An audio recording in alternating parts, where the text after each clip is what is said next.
Hello students, তোমাদের সবাইকে স্বাগত। আজকে ক্লাস 12 ফিজিক্সের কারেন্ট ইলেকট্রিসিটির ভিডিও নম্বর 08। আজকের ভিডিওতে আমি আলোচনা করব তড়িৎ কোষের সমান্তরাল সমবায় সম্বন্ধে। তো যারা এর আগের ভিডিওটা অর্থাৎ 7 নম্বর ভিডিওটা দেখে নিয়েছো তারা এই ভিডিওটা দেখো, তাহলে তোমাদের বুঝতে সুবিধা হবে। কারণ 7 নম্বর ভিডিওতে আমি তড়িৎ কোষের সমবায় মূলত শ্রেণী সমবায় সম্বন্ধে আলোচনা করেছি। তো আজকে মূল আলোচনায় চলে আসি, তড়িৎ কোষের সমান্তরাল সমবায়। তো তড়িৎ কোষের সমবায় কিন্তু আমরা রোধের যে সমান্তরাল সমবায় পড়েছি একই রকম। রোধের সমান্তরাল সমবায় আমরা কি দেখেছিলাম, যে প্রতিটি রোধের একদিকের প্রান্তগুলো একটা নির্দিষ্ট বিন্দুতে এবং অপর দিকের প্রান্তগুলো আরেকটা নির্দিষ্ট বিন্দুতে যুক্ত থাকে। তো তড়িৎ কোষের সমান্তরাল সমবায়ের ক্ষেত্রেও কিন্তু একই। কোষগুলো কিভাবে যুক্ত থাকবে? এমন ভাবে যুক্ত থাকবে যে প্রত্যেকটা তড়িৎ কোষের পজিটিভ মেরুগুলো একটা বিন্দুতে এবং নেগেটিভ মেরুগুলো অপর একটা বিন্দুতে যুক্ত থাকবে। ঠিক আছে? তো কাকে বলে সমান্তরাল সমবায়, ওটাই আমি লিখেছি যে কতগুলো তড়িৎ কোষকে যদি এমন ভাবে যুক্ত করা হয় যে প্রতিটি কোষের পজিটিভ মেরুগুলো একটি বিন্দুতে এবং নেগেটিভ মেরুগুলো অপর একটি বিন্দুতে যুক্ত থাকে, তবে তড়িৎ কোষের সমবায়কে বলা হয় সমান্তরাল সমবায়। যেমন এখানে আমি দেখো ছবিতে দেখিয়েছি, আমি এখানে দুটো তড়িৎ কোষ নিয়েছি, এটা পজিটিভ নেগেটিভ মেরু, এটা পজিটিভ এটা নেগেটিভ মেরু। তো দেখো পজিটিভ মেরুগুলো একটা বিন্দুতে যুক্ত আছে, ধরি এটা এ বিন্দু। নেগেটিভ প্রতিটা দুটো তড়িৎ কোষের নেগেটিভ মেরু একটা নির্দিষ্ট বিন্দু বিতে যুক্ত আছে। তো এই ধরনের তড়িৎ কোষের সমবায়কে আমরা বলবো সমান্তরাল সমবায়। বোঝা গেছে? এবার যেমন শ্রেণী সমবায়ের ক্ষেত্রে আমি বের করেছিলাম, তেমন সমান্তরাল সমবায়ের ক্ষেত্রেও আমি দুটি তড়িৎ কোষের সমান্তরাল সমবায়ের জন্য তুল্য তড়িৎচালক বল এবং অভ্যন্তরীণ রোধ বের করব। তারপরে সেখান থেকে আমরা n সংখ্যক পাবো এবং সেটা তারপরে স্পেশাল করে কেসগুলো করব এবং লাস্টে দু একটা গাণিতিক সমস্যার সমাধান করব। আমরা প্রথমে বের করতে যাচ্ছি দুটি তড়িৎ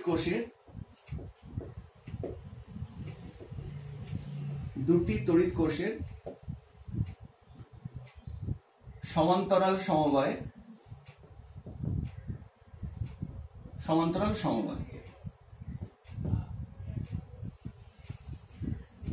ঠিক আছে? তো আমি দুটো তড়িৎ কোষ এঁকেছি যারা সমান্তরাল সমবায়ে যুক্ত আছে। ধরি এই তড়িৎ কোষের তড়িৎচালক বল E1, অভ্যন্তরীণ রোধ R1। এই তড়িৎ কোষের তড়িৎচালক বল E2, অভ্যন্তরীণ রোধ R2। এটা আমি অভ্যন্তরীণ রোধটা আমি দেখাইনি, ঠিক আছে, বুঝে নাও। আচ্ছা, এবার দেখো 1 নম্বর তড়িৎ কোষ এর হচ্ছে একটা বিন্দু A একটা বিন্দু B। তো তার মানে 1 নম্বর তড়িৎ কোষের বিভব পার্থক্য কত, তার জন্য আমাকে জানতে হবে যে কত কারেন্ট যাচ্ছে। দেখো ধরলাম হচ্ছে আমরা জানি সবসময় পজিটিভ মেরু থেকে কারেন্ট বেরোয়, ধরলাম 1 নম্বর তড়িৎ কোষ থেকে I1 কারেন্ট বেরালো। আচ্ছা, 2 নম্বর তড়িৎ কোষ থেকে I2 কারেন্ট বেরালো। তাহলে এই পয়েন্টে কি হবে, কারেন্ট দুটো একসঙ্গে যুক্ত হবে, তার ফলে কি হবে, কারেন্টের পরিমাণ বাড়বে। তো ধরি যখন এই বিন্দুতে আসলো I1 I2 কারেন্ট, তখন তাদের মোট প্রবাহ মাত্রা কত হয়ে গেল, I হয়ে গেল। মানে I সমান সমান I1 প্লাস I2 বা I1 প্লাস I2 সমান সমান I। এবার যদি আমি সার্কিটটা কমপ্লিট করি তাহলে কি হবে, ধর এখানে বহির্বর্তনী রোধ যুক্ত আছে, তাহলে কি হবে, এই I কারেন্টটা এবার হচ্ছে এই পথে যাচ্ছে। এবার বি বিন্দুতে হচ্ছে কত কারেন্ট আছে, I। এবার বি বিন্দু থেকে যেহেতু আবার কারেন্ট যাওয়ার দুটো রাস্তা ভাগ হয়ে গেছে, তাই হচ্ছে 1 নম্বর তড়িৎ কোষের মধ্যে কত কারেন্ট যাবে I1, 2 নম্বর তড়িৎ কোষের মধ্যে কত কারেন্ট যাবে I2। কারণ আমরা জানি বা আগেও বহুবার বলেছি আমি যে তড়িৎ কোষ থেকে যে পরিমাণ কারেন্ট একবার নির্গত হবে সেই তড়িৎ কোষে কিন্তু সেই পরিমাণ কারেন্ট আবার ফিরে আসতে হবে। যে কোনো সার্কিটের ক্ষেত্রে কিন্তু এটা প্রযোজ্য। ঠিক আছে? তো ব্যাপারটা বোঝা গেছে। 1 নম্বর তড়িৎ কোষ থেকে I1 কারেন্ট গেল, 2 নম্বর তড়িৎ কোষ থেকে I2 কারেন্ট বেরালো। এবার এই পয়েন্টে হচ্ছে মিট করলো, যে মোট কারেন্ট I হয়ে গেল। এবার I কারেন্টটা হচ্ছে বহির্বর্তনী রোধের মধ্যে দিয়ে গিয়ে আবার বি বিন্দু থেকে কি হবে, I1 I2 দুটো পথে ভাগ হয়ে যাবে।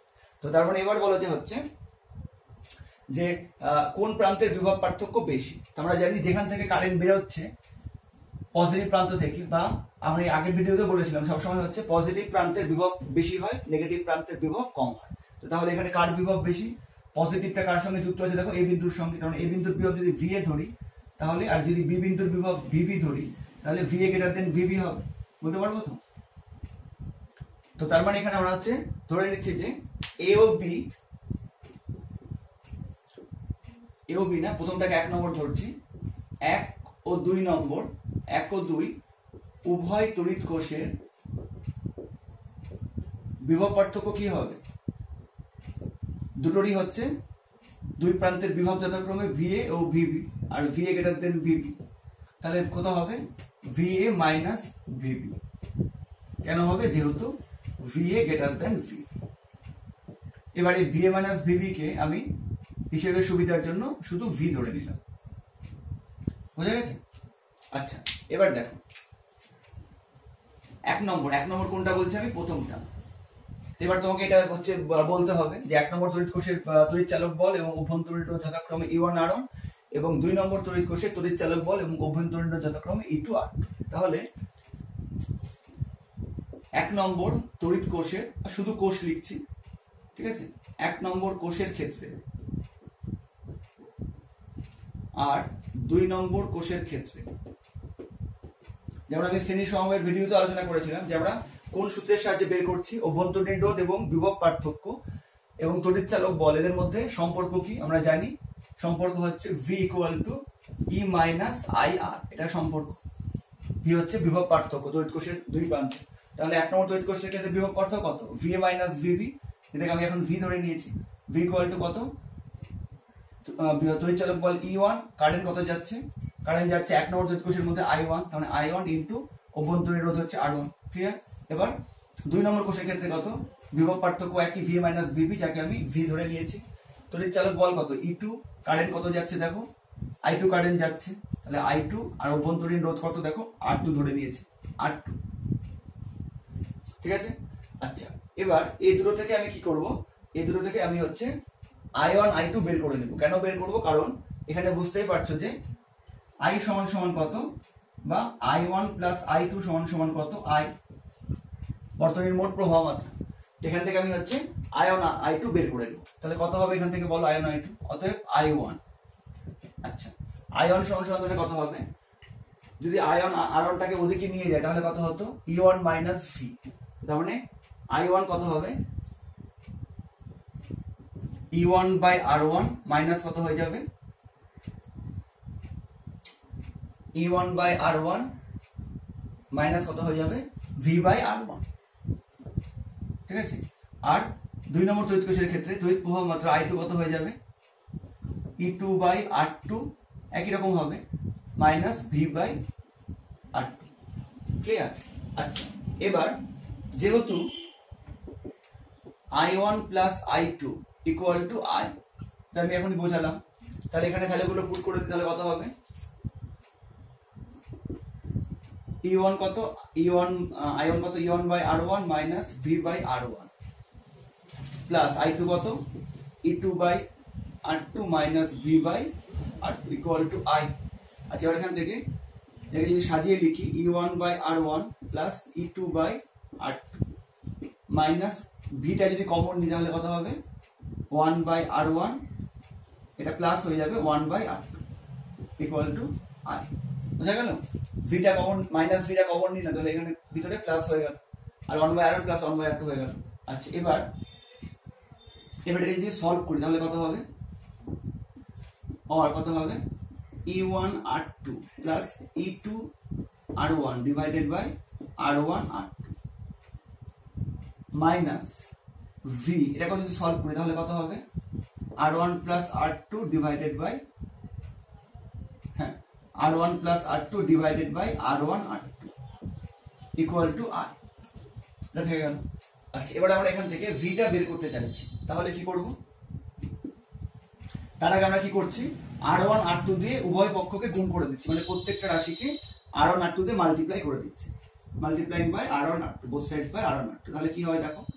তাহলে E1R2 প্লাস E2R1, এটা হবে R1 R2 কেটে যাবে, কারণ R1 R2 দিয়ে গুণ করে দিয়েছি লবকে, মাইনাস V ইনটু কত হয়ে যাবে? R1 plus R2 = I into কত হয়ে যাবে? R1 R2। ক্লিয়ার? R1 R2টা কেটে গেল এখানে, আর এখানে গুণ হয়ে গেল। আচ্ছা, এবার আমরা কি বের করতে যাচ্ছি এখানে? যেহেতু সম্পর্কটা কি আমাদের V = E - IR, তো আমরা হচ্ছে এখানে ভিটা বের করব প্রথমে। তাহলে V কত হবে? তার জন্য V into R1 plus R2। আচ্ছা, ভিটাকে ধরো ডান দিকে নিয়ে গেলাম, আইটাকে বাম দিকে নিয়ে আসলাম, তাহলে কত হবে? E1R2 প্লাস E2R1 মাইনাস কত হবে? I into R1 R2। এবার আমরা ফাইনাল V পেয়ে যাব, অতএব V = কত হবে? E1R2 প্লাস E2, সরি এটা E2R1 হতো, হ্যাঁ ঠিক করেছিলাম, বাই কত হয়ে যাবে? R1 প্লাস R2 দিয়ে ভাগ হয়ে যাবে, তাই না? R1 প্লাস R2 এটা হয়ে গেল এটা, মাইনাস আই ইন্টু কত হবে আর ওয়ান আর টু আগে থেকে ছিল, এখন কি দিয়ে ভাগ করছি, R one plus R two দিয়ে ভাগ করছি, তাহলে কত হয়ে যাবে R one R two by R one plus R two. তোমরা আমার সঙ্গে সঙ্গে করে নাও, তাহলে দেখবে কোনো প্রবলেম হবে না। বোঝা গেছে? ক্লিয়ার? আচ্ছা, এটা পুরোটা পড়ে কি দেখা যাচ্ছে? হ্যাঁ, দেখা যাচ্ছে। আচ্ছা, এবার ভাবো যে আমি হচ্ছে এটা 1 নম্বর আর 2 নম্বরের ক্ষেত্রে বের করলাম। এবার যদি আমরা এই তড়িৎ কোষের তুল্য, এই দুটো তড়িৎ কোষের যদি একটা তুল্য বর্তনী ধরি, তাহলে কেমন হবে? ঠিক আছে, তাহলে হচ্ছে এ আর বি বিন্দু দুটো যেমন ছিল, যেখানে ছিল সেখানেই থাকলো এ আর বি বিন্দু দুটো। আমি কি করলাম, E1 আর E2 এই দুটো হচ্ছে তড়িৎ কোষকে উঠিয়ে দিয়ে, মানে দুটো তড়িৎ কোষকে উঠিয়ে দিয়ে আমি এদের পরিবর্তে কি করলাম, একটা সিঙ্গেল তড়িৎ কোষ ব্যবহার করলাম, যার তড়িৎ চালক বল হচ্ছে ই ইকুইভ্যালেন্ট, যেহেতু এটা তুল্য তড়িৎ চালক বল, আর এর অভ্যন্তরীণ রোধ কত ধরলাম, আর ইকুইভ্যালেন্ট, যেহেতু এটা তুল্য অভ্যন্তরীণ রোধ। ঠিক আছে, এ আর বি বিন্দুর মধ্যে, এটাই তো হচ্ছে তুল্য বর্তনীর শর্ত না, হচ্ছে তড়িৎ কোষের হচ্ছে তুল্য সমবায়ের শর্ত। আর হচ্ছে মোট কারেন্ট কত যেতে হবে, মোট কারেন্ট কত যাচ্ছিল আই, এখন আই যেতে হবে, মোট বিভব পার্থক্য কত, ভিএ মাইনাস ভিবি, যেটাকে আমরা আগে থেকেই ভি ধরে নিয়েছি। ঠিক আছে, মানে এই দুটো বর্তনীর একটা তুল্য বর্তনী আমরা ধরলাম, এবং সেক্ষেত্রে এই দুটো তড়িৎ কোষকে উঠিয়ে দিয়ে আমি একটা সিঙ্গেল তড়িৎ কোষ ব্যবহার করলাম, যাকে আমরা কি বলবো, তুল্য হচ্ছে তড়িৎ কোষ, যার অভ্যন্তরীণ রোধ হচ্ছে আর, এখানে যেহেতু তুল্য সেই জন্য আর ইকুইভ্যালেন্ট দিয়েছি, আর তড়িৎ কোষ যেহেতু এখানে তুল্য তড়িৎ কোষ সেই জন্য ইকুইভ্যালেন্ট দিয়ে দিয়েছি। ক্লিয়ার? আচ্ছা, এবার এর ক্ষেত্রে যদি এই সূত্র অ্যাপ্লাই করি তাহলে কত হবে, V is equal to E minus I R, যদি এই সূত্র অ্যাপ্লাই করি তাহলে কত হবে, এখানে বিভব পার্থক্য কত, ভিএ মাইনাস ভিপি, যেটাকে আমি অলরেডি ভি ধরে নিয়েছি, তড়িৎ চালক বল কত, এখানে হচ্ছে ই, যেটাকে আমি ইকুইভ্যালেন্ট ধরেছি, মাইনাস আই ইন্টু আর, এখানে কারেন্ট কত যাচ্ছে আই, অভ্যন্তরীণ রোধ কত, আর ইকুইভ্যালেন্ট, কারণ এটা হয়ে গেল সূত্র। ঠিক আছে, এবার এই যে হচ্ছে দুটো সূত্র পেলাম আমি, এই ভি ইজ ইকুয়াল টু এটা 1 নম্বর আর হচ্ছে এটা 2 নম্বর। ঠিক আছে, আচ্ছা এদিকটাও কি দেখা যাচ্ছে পুরোপুরি? ক্যামেরা দেখিনি, দেখা যাচ্ছে। ঠিক আছে, তো এবার এই যে 1 নম্বর আর 2 নম্বর এই দুটো সমীকরণকে আমি রেখে দিচ্ছি, বাদ বাকি সমস্ত মুছে দিচ্ছি। এবার এই দুটো সমীকরণ থেকে কিন্তু আমি হচ্ছে তুল্য তড়িৎ চালক বল বের করতে পারবো। ক্লিয়ার? আচ্ছা,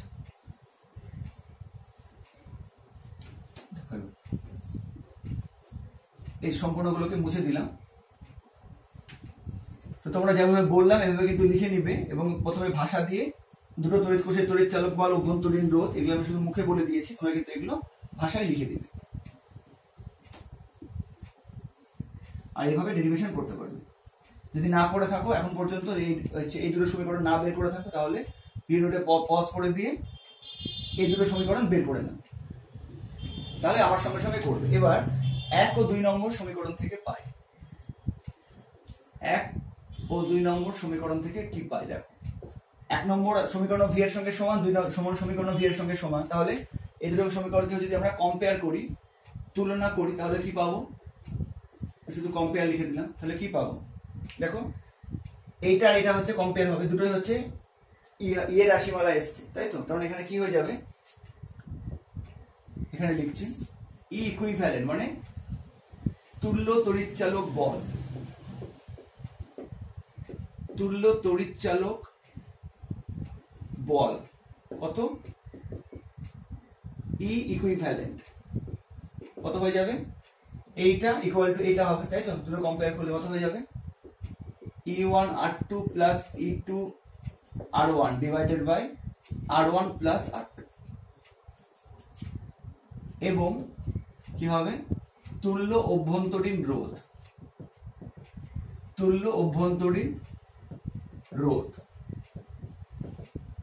তার জন্য কোনটা কম্পেয়ার করবো, এখানে কত এসেছে I ইন্টু আর ইকুইভ্যালেন্ট, তাহলে লিখবো I into R equivalent equal এখানে কত এসেছে I into R1 R2 by R1 plus R2, তাহলে I ক্যান্সেল হয়ে যাবে, তাই আলটিমেটলি কি পাবো, তুল্য অভ্যন্তরীণ রোধ আর ইকুইভ্যালেন্ট ইকুয়াল টু কি হবে, R1 R2 by R1 plus R2।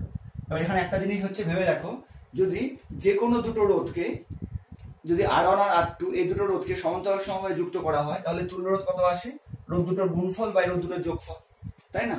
বা যদি হচ্ছে R1 R2 সমান্তরাল সমবায়ে যুক্ত থাকে, তাহলে আমরা কত করি, 1 by R equivalent equal to কত করি, 1 by R1 plus 1 by R2, তাহলে কত পাই আমরা, R1 plus R2 by R1 R2, plane সূত্র দিয়েও বলছি, অর্থাৎ আর ইকুইভ্যালেন্ট কি হয়, উল্টে যাবে, দেখি কত হয়ে যাবে, R1 প্লাস R2, অর্থাৎ এখানে অভ্যন্তরীণ রোধটা কিন্তু তোমাদের কিছু মনে রাখারই দরকার নেই।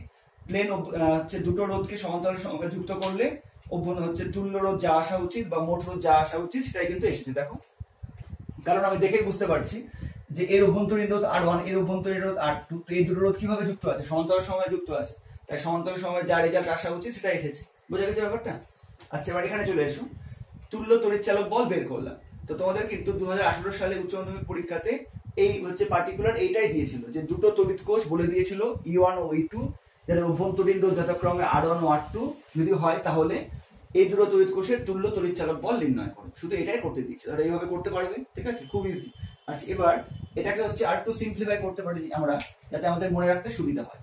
তার জন্য কি করব, E1 R2 plus E2 R1, এটা তো ছিল, এটাকে কি করব, R1 R2 তে ভাগ করব। মানে হরকে হচ্ছে লব হর উভয়কে কি করব, R1 R2 তে ভাগ করব। তাহলে কি হবে, আমরা একটা সিম্পলিফাইড ফর্ম পাবো। কিরকম দেখো, তাহলে এবার কি হবে দেখো, অতএব E ইকুইভ্যালেন্ট ইকুয়াল টু কত হয়ে যাবে দেখো,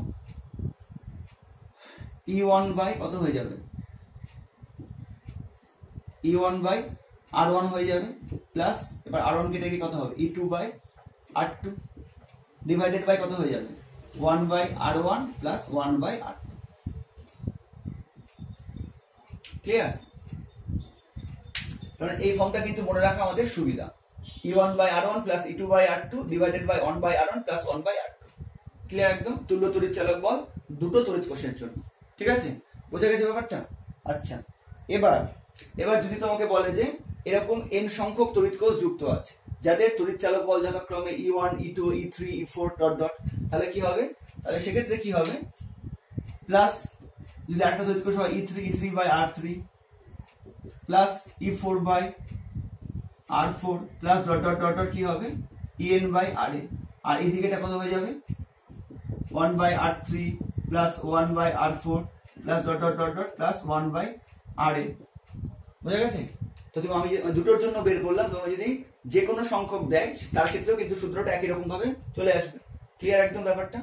আচ্ছা, এবার ভাবো যে যদি তোমাকে বলে দেয় যে হচ্ছে n সংখ্যক সদৃশ্য কোষ, ঠিক আছে, n সংখ্যক সদৃশ্য কোষকে যদি সমান্তরাল সমবায়ে যুক্ত করা হয়, এই কেসটা এবার দেখি। কি কেস বললাম এটা, n সংখ্যক সদৃশ্য কোষকে, সদৃশ্য কোষ বলতে একই রকম কোষ কে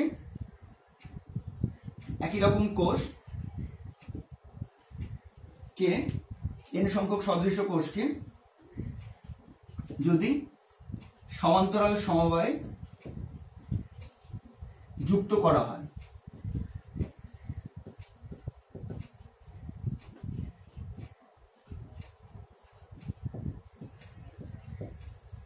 তবে যুক্ত করা হয়, আচ্ছা, যাদের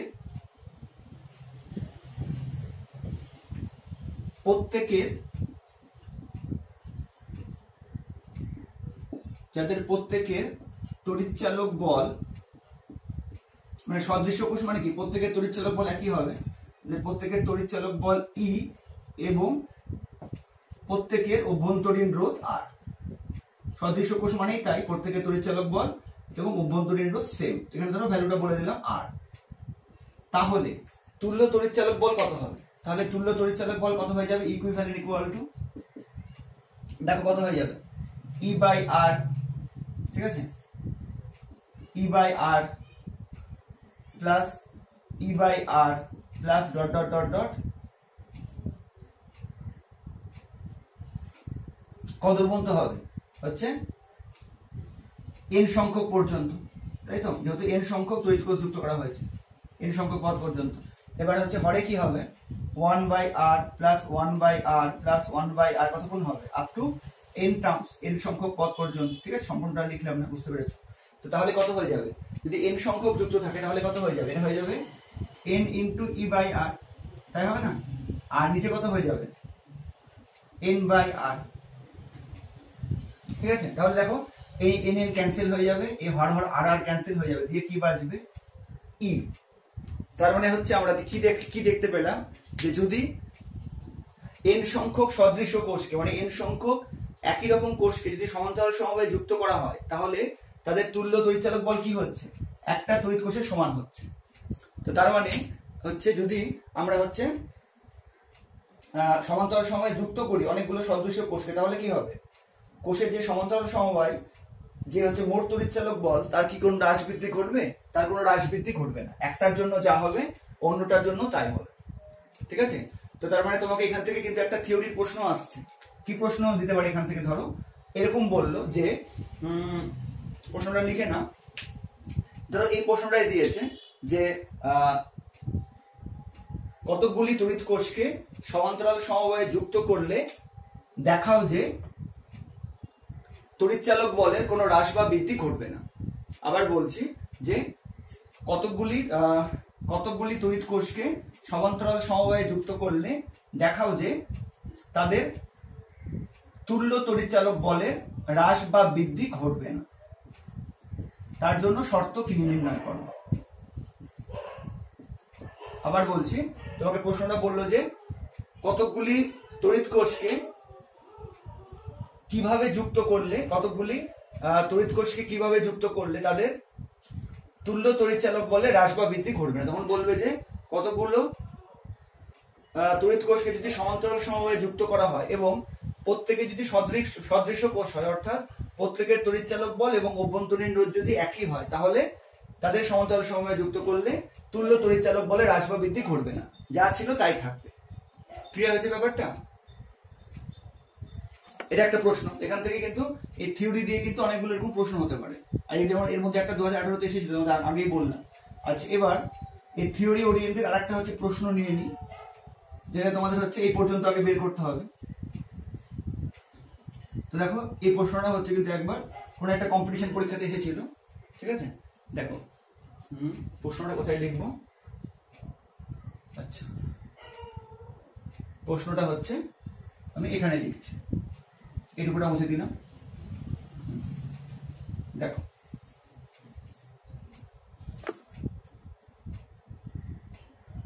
তো প্রশ্নটা কি দিয়েছিল? প্রশ্নটা ছিল যে E1 ও E2 তড়িৎচালক বল বিশিষ্ট, E1 ও E2 তড়িৎচালক বল বিশিষ্ট এবং R1 ও R2 অভ্যন্তরীণ রোধ বিশিষ্ট দুটি তড়িৎ কোষ সমান্তরাল সমবায়ে যুক্ত আছে।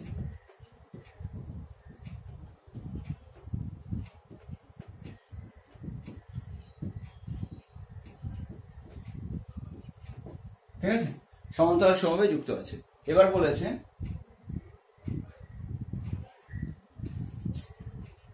প্রমাণ করো কোষ দুটির তুল্য তড়িৎচালক বল, প্রমাণ করো কোষ দুটির তুল্য তড়িৎচালক বল কি হবে?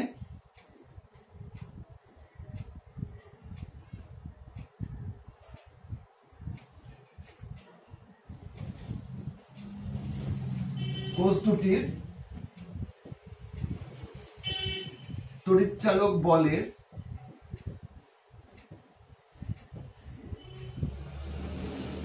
গড় মানের সমান হবে যদি R1 সমান R2 হয়। বোঝা গেছে? তখন কিন্তু হচ্ছে এটা দেয়নি, যে কম্পিটিশনের পরীক্ষায় বললাম সেখানে শুধুমাত্র কি দিয়েছিল, শর্তটা কি হবে সেটা হচ্ছে জিজ্ঞেস করেছিল, মানে চারটা অপশন দিয়ে দিয়েছিল। তো উত্তরটা হবে R1 = R2।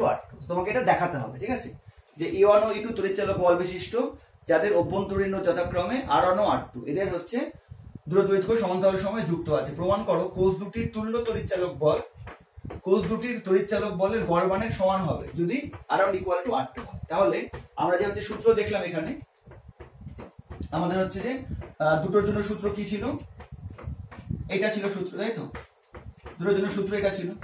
আচ্ছা, এবার এখানে তড়িৎ চালক বল দুটো কি বলে দিয়েছে, E1 E2 capital E1 E2 না দিয়ে স্মল E2 বলে দিয়েছে, কোনো প্রবলেম নেই। E1 by R1 plus E2 by R2 একই রকম ভাবে এটা প্রথমে তোমরা বের করে দেখাবে, ঠিক আছে। এবার কি বলেছে যে প্রশ্নানুযায়ী এটা হচ্ছে তুল্য তড়িৎ চালক বল হয়ে গেল। আচ্ছা, প্রশ্নানুযায়ী কি হচ্ছে R1 ইকুয়াল টু R2। এবার R1 ইকুয়াল টু R2 বসিয়ে দাও, তাহলে কত হবে, অতএব ইকুইভ্যালেন্ট এবার কত হয়ে যাবে হিসাব করি। ধরলাম R1 ইকুয়াল টু R2, তাহলে কত হয়ে যাবে E1 by R2 equal to E2 by R2। আমি R1 ইকুয়াল টু R2 ধরলাম, তোমরা চাইলে R2 ইকুয়াল টু R1 ধরতে পারো, একই ব্যাপার। এখানে কত হয়ে যাবে 1 by R2 equal to 1 by R2। তাহলে এবার যদি সলভ করি তাহলে কত হয়ে যাবে, দেখো তুল্য তড়িৎ চালক বল ইকুইভ্যালেন্ট কত হয়ে যাচ্ছে R2, এবার হচ্ছে লসাগু হয়ে যাবে, তার ফলে কি হবে E1 প্লাস E2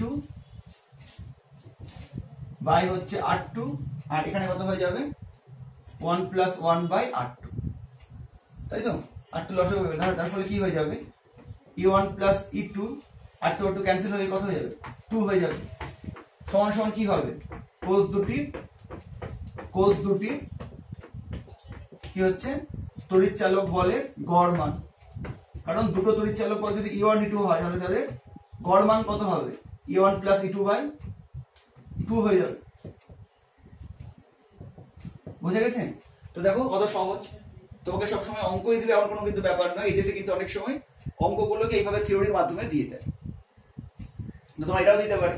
তাহলে তুমি প্রথমে এত পর্যন্ত প্রমাণ করবে, ক্যাপিটাল E এর বদলে স্মল ই ধরে করবে, অবশ্যই স্মল E1 ধরে। তারপরে যে শর্ত দিয়ে দিয়েছে R1 সমান সমান R2 হবে বলে দিয়েছে, দেখো ইকুইভ্যালেন্ট হচ্ছে, তাই হয়ে গেল R1 ইকুয়াল টু R2 ধরে, তার মানে প্রমাণটা হয়ে গেল, ক্লিয়ার হচ্ছে। এটা তোমরা হচ্ছে করে নাও। আচ্ছা, এবার আমরা হচ্ছে স্পেশাল কেস ধরবো। এতক্ষণ কিন্তু আমরা হচ্ছে বর্তনীর প্রবাহ মাত্রা বের করিনি, কারণ হচ্ছে আমরা যে আর রোধের সঙ্গে যুক্ত ছিল সেটাকে আমরা ধর্তব্যের মধ্যে আনিনি। এবার আমরা আর রোধের সঙ্গে যে যুক্ত আছে সেটাকে আমরা হচ্ছে ধরে নিব এবং হচ্ছে বর্তনীর মোট প্রবাহ মাত্রা বের করব, ঠিক আছে। খুব ইজি, যেভাবে সমান্তরাল সমবায় করেছিলাম একই রকম ভাবে করতে পারবো। দেখো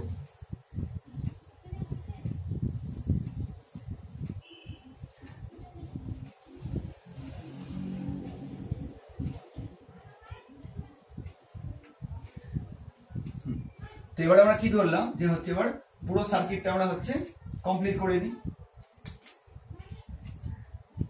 ধরলাম যে হচ্ছে এবার এই দুটো হচ্ছে তড়িৎ কোষ কি আছে সমান্তরাল সমবায়ে যুক্ত আছে, ছিলই অলরেডি। এবার হচ্ছে বহির্বর্তনীর আর রোধের সঙ্গে যুক্ত আছে, এটা হচ্ছে আর রোধ। তাহলে এর ফলে এর মধ্যে দিয়ে আই কারেন্ট যাচ্ছে। এবার আগে বুঝিয়েছিলাম আই কারেন্টটা হচ্ছে আই বি বিন্দু থেকে দুটো পথে বিভক্ত হয়ে যাচ্ছে, I1 এবং I2 হয়ে যাচ্ছে, ক্লিয়ার। আচ্ছা, এবার আমরা কি ধরেছি যে এবার আমরা ধরে নিচ্ছি যে এরকম হচ্ছে n সংখ্যক তড়িৎ কোষ যুক্ত আছে, ঠিক আছে। এরকম n সংখ্যক তড়িৎ কোষ যুক্ত আছে, 1 2 করতে করতে ডট ডট করতে করতে এটা হচ্ছে n সংখ্যক, ক্লিয়ার। মানে আমি যেমন প্রথমে হচ্ছে দুটো তড়িৎ কোষ দিয়ে বোঝালাম, এবার আমি বোঝাতে চাইছি যে এরকম n সংখ্যক তড়িৎ কোষ হচ্ছে সমান্তরাল সমবায়ে যুক্ত আছে, ঠিক আছে। n সংখ্যক তড়িৎ কোষ সমান্তরাল সমবায়ে যুক্ত আছে। তাহলে এর কত হয়ে যাবে E1 R1, এর কত হয়ে যাবে E2 R2, এটা হচ্ছে 2 নম্বর হয়ে গেল এবার আমাদের E2 R2। আচ্ছা, এবার এইভাবে করতে করতে E3 R3 এরকম করতে করতে কত হয়ে যাবে n তম যে কোষটা হবে তড়িৎ কোষ তার তড়িৎ চালক বল হয়ে যাবে En, অভ্যন্তরীণ রোধ হয়ে যাবে Rn, ক্লিয়ার। আচ্ছা, এবার মোট প্রবাহ মাত্রা হচ্ছে আরো অনেকগুলো ভাগে বিভক্ত হবে, I1 I2 I3 I4 অনেকগুলো ভাগে বিভক্ত হবে, যে মূল কারেন্টটা I থাকবে, ঠিক আছে। এবার তার মানে বলা হচ্ছে এক্ষেত্রে তুল্য তড়িৎ চালক বল কত হবে। তুল্য তড়িৎ চালক বল আমরা বের করেছি, তুল্য অভ্যন্তরীণ রোধ আমরা বের করেছি, দরকার নেই দুটো বের করা। এবার আমরা হচ্ছে বর্তনীর মোট প্রবাহ মাত্রা বের করার জন্য আমাদের কি লাগবে, তুল্য তড়িৎ চালক বল বা মোট তড়িৎ চালক বল এটা লাগবে।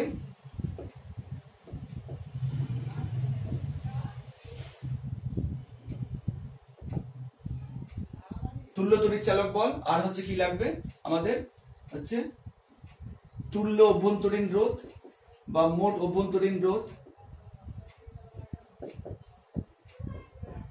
এটা লাগবে। তারপরে আমরা কি বের করতে পারবো মোট অভ্যন্তরীণ মোট প্রবাহ মাত্রা বা বর্তনীর তুল্য প্রবাহ মাত্রা, শুধুমাত্র বর্তনীর প্রবাহ মাত্রা করছি। আচ্ছা, এবার এটার সিম্পলিফিকেশনের জন্য আমরা কি ধরে নিচ্ছি যে প্রতিটার এরকম না ধরে প্রতিটার তড়িৎচালক বল ই আর অভ্যন্তরীণ রোধ আমরা আর ধরে নিচ্ছি, ঠিক আছে? তাহলে ব্যাপারটা বোঝাতে সুবিধা হবে, ঠিক আছে? প্রত্যেকটার তড়িৎচালক বল ই এবং অভ্যন্তরীণ রোধ হচ্ছে আর। এরকম এন সংখ্যক তড়িৎ কোষ সমান্তরাল সমবায়ে যুক্ত আছে, ঠিক আছে? আমি বলে দিচ্ছি পরিষ্কার ভাবে, এন সংখ্যক তড়িৎ কোষ কিসে যুক্ত আছে? সমান্তরাল সমবায়ে যুক্ত আছে, যাদের প্রত্যেকের তড়িৎচালক বল ই এবং অভ্যন্তরীণ রোধ হচ্ছে আর। ক্লিয়ার? এবার তাহলে এই হচ্ছে সমবায়ের তুল্য তড়িৎচালক বল কত হবে, ই ইকুইভ্যালেন্ট কত হবে, বা মোট তড়িৎচালক বল কত হবে? সূত্র কি ছিল? E1 by R1। তাহলে এখানে কত হবে? E by R plus E by R plus E by R, এরকম কত হবে? n সংখ্যক পর্যন্ত। তার ফলে টোটাল কত হয়ে যাবে? n into E by R, যেটা আমি একটু আগেও দেখালাম, n into E by R, ঠিক আছে? আচ্ছা, ডিভাইডেড বাই কত হয়ে যাবে? ডিভাইডেড বাই হয়ে যাবে 1 by R plus 1 by R plus n সংখ্যক। তাহলে এটা কত হয়ে যাবে? n e by R divided by কত হয়ে যাবে? n by R। তাহলে আলটিমেট কাটাকুটি হয়ে কত হয়ে যাবে? ই হয়ে যাবে, যেটা আমি একটু আগে বের করে নিয়েছি, তোমরা একটু ব্যাকে গিয়ে দেখে নাও, ঠিক আছে? তুল্য তড়িৎচালক বল কত হয়ে যাচ্ছে? তুল্য তড়িৎচালক বল হচ্ছে ই হয়ে যাচ্ছে, বর্তনীর মোট তড়িৎচালক বল বা তুল্য তড়িৎচালক বল ই হচ্ছে। আচ্ছা, মোট অভ্যন্তরীণ রোধ কত হচ্ছে? যদি হচ্ছে এন সংখ্যক হচ্ছে রোধ সমান্তরাল সময়ে যুক্ত হয়, অভ্যন্তরীণ রোধ আর, তাহলে তুল্য তড়িৎচালক বল যদি 1 বাই R কিউ ধরি, তাহলে কত হয়ে যাবে? 1 by R plus 1 by R, এরকম ডট ডট n সংখ্যক। তাহলে কত হয়ে যাবে? 1 বাই R ইকুইভ্যালেন্ট কত হয়ে যাবে? n বাই R, তাই না? তার মানে R ইকুইভ্যালেন্ট কত হয়ে যাবে? R by n। বোঝা গেছে? তার মানে মোট অভ্যন্তরীণ রোধ কত হয়ে যাচ্ছে বর্তনীর? R by n। এটাকে আমি একবারে লিখে দিচ্ছি, ঠিক আছে? আর এটাকেও আমি একবারে লিখে দিচ্ছি। ইকুইভ্যালেন্ট কত পেলাম? শুধু ক্যাপিটাল ই, ঠিক আছে? আর তুল্য বা মোট অভ্যন্তরীণ রোধ আমরা কত পেলাম? আর ইকুইভ্যালেন্ট কত পেলাম? হচ্ছে R বাই n। আচ্ছা, এবার বর্তনীর প্রবাহ মাত্রা I সমান সমান কি? এটা আমি সিটি সময়ের ক্ষেত্রে বলেছিলাম, মোট তড়িৎচালক বল বা তুল্য তড়িৎচালক বল, একই ব্যাপার। মোট তড়িৎচালক বল বাই মোট প্রবাহ, মোট হচ্ছে মোট তড়িৎচালক বল বাই কি? বর্তনীর মোট রোধ, ঠিক আছে? মোট রোধ, মোট রোধ। আচ্ছা, এবার বলো যে হচ্ছে বর্তনীর, এটা বের করা হয়নি, বর্তনীর মোট রোধ কত হয়ে যাবে? দেখো, R বাই n এটা হচ্ছে সমান্তরাল সময়ে যুক্ত আছে, এদের পুরোটার কথা হলো R বাই n হচ্ছে আর সংখ্যক n সংখ্যক রোধ, যাদের প্রতিটার অভ্যন্তরীণ রোধ আর, এরা সমান্তরাল সময়ে যুক্ত আছে। তো মোট অভ্যন্তরীণ রোধ কত হলো, মানে এগুলো মিলিয়ে টোটাল কত হলো? R by n। এবার এই R বাই nটা হচ্ছে কোন সময়ে যুক্ত আছে? শ্রেণী সময়ে যুক্ত আছে না? তার মানে মোট বর্তনীর মোট রোধ কত হয়ে যাবে? R plus R by n, এটা হয়ে যাবে। তার ফলে বর্তনীর মোট প্রবাহ মাত্রা কত হয়ে যাবে? I is equal to মোট তড়িৎচালক বল হচ্ছে আমাদের E, এবার মোট অভ্যন্তরীণ রোধ, মোট রোধ কত বর্তনীর? R by n। ক্লিয়ার হয়েছে ব্যাপারটা? মোট তড়িৎচালক বল পেলাম E, আর হচ্ছে মোট রোধ কত পেলাম? R plus R by n। এবার এখান থেকে আমাদের স্পেশাল কেস আসছে 1 নম্বর।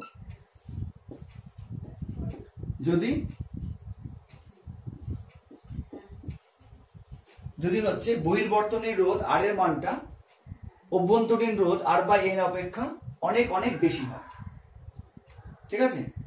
তাহলে কি হবে? বা এটাকে আমি আর একটু সলভ করতে পারি। এটাকে সলভ করলে কি হবে? এটা হয়ে যাবে nr প্লাস r, আর nটা উপরে উঠে যাবে ne, ঠিক আছে? এরকম হয়ে যাবে। তো তাহলে এবার যদি আমি শর্তটা যদি আমি এরকম ধরে নিই যে হচ্ছে, শর্তটা যদি আমি এরকম ধরে নিই যে হচ্ছে একটা, যে nr মাঝ মাঝ গ্রেটার দেন r, মানে বহির্বর্তনীর রোধ এটা যদি হচ্ছে অভ্যন্তরীণ রোধ, যে কোনো একটা অভ্যন্তরীণ রোধের থেকে অনেক অনেক বেশি হয়, তাহলে কি হয়ে যাবে? তাহলে আমরা হচ্ছে এই যে স্মল আর, এটা কি হবে? নেগলিজিবল হয়ে যাবে। এই আরটা কি হয়ে যাবে? নেগলিজিবল, নগণ্য হয়ে যাবে। তখন মোট রোধ কত হয়ে যাবে? তখন মোট রোধ কত ছিল? আর হচ্ছে এন আর প্লাস আর, এটা ইকুইভ্যালেন্ট কত হয়ে যাবে? প্রায় 8। স্মল আরটা এখন নগণ্য, তার ফলে এখন কত হয়ে যাবে? এন আর হয়ে যাবে। অতএব এক্ষেত্রে বর্তনীর প্রবাহ মাত্রা তখন কত হয়ে যাবে? আই ইকুয়াল টু, দেখো কত ছিল? N E by n r plus r. N e বসালাম, এন আর প্লাস আরটা এখন কত হয়ে গেছে? এন ইন্টু ক্যাপিটাল আর, তাহলে কত হয়ে গেল? ই বাই আর হয়ে গেল এটা। এবার আরেকটা কেস কি হতে পারে আমাদের? 2 নম্বর কেস কি হতে পারে? এর উল্টোটা। এবার আর এর ভ্যালু যদি এন আর অপেক্ষা বেশি হয়, মানে তড়িৎ কোষের অভ্যন্তরীণ রোধ যদি বহির্বর্তনীর রোধ অপেক্ষা অনেক অনেক বেশি হয়, তার ফলে তখন কি হয়ে যাবে? তখন হচ্ছে এন আর, এই টার্মটা কি হয়ে যাবে? নগণ্য, যেটাকে আমরা উপেক্ষা করতে পারি গাণিতিক ভাবে। তাহলে তখন মোট রোধ কত হয়ে যাবে? মোট রোধ কত ছিল? এন আর প্লাস আর। এটা আবার ইকুইভ্যালেন্ট কি হয়ে যাবে? যেহেতু এন আরটা এখন এন ইন্টু ক্যাপিটাল আরটা এখন নগণ্য, তাহলে মোট রোধ কত হয়ে যাবে? স্মল আর হয়ে যাবে। তাহলে এখন বর্তনীর প্রবাহ মাত্রা আই ইকুয়াল টু কত হয়ে যাবে? কি ছিল? N E by N into capital R plus small R. কিন্তু মোট রোধ মানে এন আর প্লাস আরটা এখন কত হয়ে গেছে? আর। তাহলে হচ্ছে এন ইন্টু ই বাই আর। আচ্ছা, এবার বলো যে ই বাই আর এটা কি? যদি বহির্বর্তনীর রোধ নগণ্য হয় তাহলে হচ্ছে একটা তড়িৎ কোষের তড়িৎচালক বল কত? ই, আর হচ্ছে মোট রোধ কত? আর। তো তার মানে এখানে যদি আমরা তড়িৎ কোষের সংখ্যা বৃদ্ধি করি, এখানে এন একটা নাম্বার, তড়িৎ কোষ যদি 5টা নিই তাহলে কত হবে? 5 ইন্টু ই বাই আর। তড়িৎ কোষ যদি 20টা নিই তাহলে কত হবে? 20 ইন্টু ই বাই আর। তার মানে এক্ষেত্রে কি হচ্ছে? সমান্তরাল সমবায়ের যদি হচ্ছে অভ্যন্তরীণ যদি হচ্ছে বহির্বর্তনীর রোধটা নগণ্য হয় তাহলে কি হবে? মোট প্রবাহ মাত্রা কিন্তু তড়িৎ কোষের সংখ্যার উপর নির্ভর করছে। তো এক্ষেত্রে আমরা কি করব? তড়িৎ কোষের সংখ্যা যত বৃদ্ধি করব তত কি হবে? বর্তনীর প্রবাহ মাত্রা আমরা বৃদ্ধি করতে পারবো, তাই তো? তাহলে এখান থেকে আমরা একটা শর্ত পাচ্ছি। এখান থেকে শর্তটা কি পাচ্ছি? যে যদি বহির্বর্তনীর রোধ কোষগুলির অভ্যন্তরীণ রোধের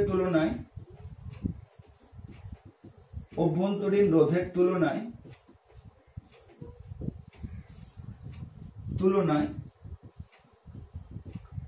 নগণ্য হয়, তবেই একমাত্র কোষের সংখ্যা বৃদ্ধি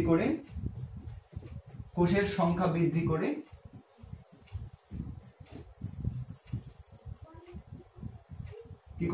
কি করা যাবে? প্রবাহ মাত্রা বৃদ্ধি করা সম্ভব। ক্লিয়ার হচ্ছে ব্যাপারটা? তার মানে তোমাকে এখান থেকে একটা প্রশ্ন আসছে থিওরিটিক্যাল, যে কতগুলি হচ্ছে কোষকে, মানে সদৃশ কোষ এক্ষেত্রে ধরে নিয়েছি, কতগুলি কোষকে যদি সমান্তরাল সময়ে যুক্ত করা হয় তাহলে কি শর্তে সর্বোচ্চ প্রবাহ মাত্রা পাওয়া যাবে? এটাই কিন্তু সর্বোচ্চ প্রবাহ মাত্রা, কারণ এখানে দেখো টার্মটা দেখো এন ইন্টু ই বাই আর, মানে তড়িৎ কোষের সংখ্যার উপর নির্ভর করছে। তড়িৎ কোষের সংখ্যা বৃদ্ধি করলে কি হবে? মূল প্রবাহ মাত্রা বৃদ্ধি পাবে। তো তোমাকে যদি এখানে প্রশ্ন করা হয় যে কতগুলি কোষকে সমান্তরাল সমবায়ে যুক্ত করলে কি শর্তে সর্বোচ্চ প্রবাহ মাত্রা পাওয়া যাবে বা কি শর্তে প্রবাহ মাত্রা বৃদ্ধি করা সম্ভব, তখন তুমি কি বলবে? যে যদি বহির্বর্তনীর রোধ কোষগুলির অভ্যন্তরীণ রোধের তুলনায় নগণ্য হয় তবেই শুধুমাত্র কোষের সংখ্যা বৃদ্ধি করে আমরা সমান্তরাল সমবায়ে কি করতে পারবো? প্রবাহ মাত্রা বৃদ্ধি করতে পারবো। কিন্তু এক্ষেত্রে দেখো যদি অভ্যন্তরীণ রোধ নগণ্য হয় বহির্বর্তনীর রোধের তুলনায় তাহলে কি হবে? কোষের সংখ্যা বৃদ্ধি করেও কিন্তু আমরা হচ্ছে প্রবাহ মাত্রা বৃদ্ধি করতে পারবো না। এটাই হচ্ছে মিনিমাম কারেন্ট, কারণ এখানে কিন্তু এন এর উপর নির্ভর নয়, এন এর উপর কিন্তু এই রাশিমালা নির্ভরশীল নয়। তাহলে আমরা এন এর সংখ্যা 1টা হোক, 2টো হোক, 500টা হোক, 1000টা হোক, আমরা কিন্তু কোষের সংখ্যা বাড়িয়ে কিন্তু প্রবাহ মাত্রা বৃদ্ধি করতে পারবো না। কারণ এটাই হচ্ছে সমান্তরাল সমবায়ের মিনিমাম প্রবাহ মাত্রা। ক্লিয়ার হচ্ছে ব্যাপারটা? শ্রেণী সময়ের ক্ষেত্রেও যেমন ছিল। তো প্রত্যেকটা জিনিস কিন্তু তোমরা এই জিনিসগুলো কিন্তু তোমরা অবশ্যই হচ্ছে খাতায় নোট করে রাখবে, কারণ এগুলো কিন্তু বইয়ে পাবে না, এগুলো খাতায় নোট করে রাখবে। তোমাকে কিন্তু অঙ্ক না দিয়েও কিন্তু এরকম থিওরিও দিয়ে দিতে পারে যে কখন হবে, কোন শর্তে সমান্তরাল সমবায়ে সর্বোচ্চ প্রবাহ মাত্রা পাওয়া যাবে নির্ণয় করো, তখন তোমাকে এইভাবে পুরো এক্সপ্রেশনটা বের করে এভাবে তোমাকে বুঝিয়ে দিতে হবে যে যেহেতু এখানে প্রবাহ মাত্রাটা হচ্ছে তড়িৎ কোষের সংখ্যার উপর নির্ভর করছে, তাই আমরা যত বেশি সংখ্যক তড়িৎ কোষকে সমান্তরাল সমবায়ে যুক্ত করব, মানে এনটা যত বাড়বে তত কি হবে, প্রবাহ মাত্রা বাড়বে। কিন্তু যদি অভ্যন্তরীণ রোধটা নগণ্য হয়ে যায় তাহলে আমরা কোষের সংখ্যা বৃদ্ধি করলেও কিন্তু প্রবাহ মাত্রা একই থাকবে, E/R, অর্থাৎ প্রবাহ মাত্রা হচ্ছে আমরা বৃদ্ধি করতে পারবো না। ক্লিয়ার হচ্ছে ব্যাপারটা? এই সমস্তগুলো নোট করে নাও।